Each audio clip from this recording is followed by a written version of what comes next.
This guitar came with a broken truss rod, and I've been sharing the repair process. Today I'm getting the new frets installed. After removing the rubber tubing I used to clamp everything down, I got everything cleaned up and made sure that the newly installed truss rod was working.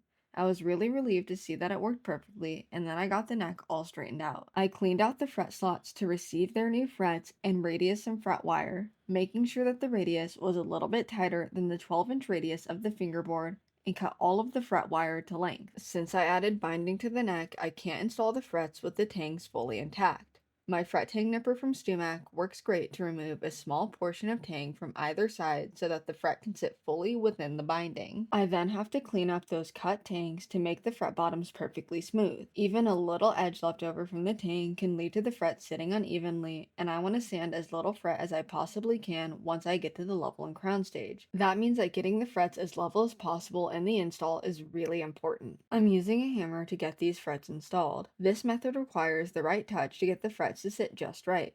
Too much power can damage the frets, too little won't get the fret all the way into the slot. Let me know in the comments if you've been enjoying this process and if you want to see the next step of getting the frets leveled and crowned. Once the frets were all hammered in, I cleaned up the ends with a flat file, getting them flush with the fingerboard. I then used my fret guru fret end file to cut off the sharp corners of each fret.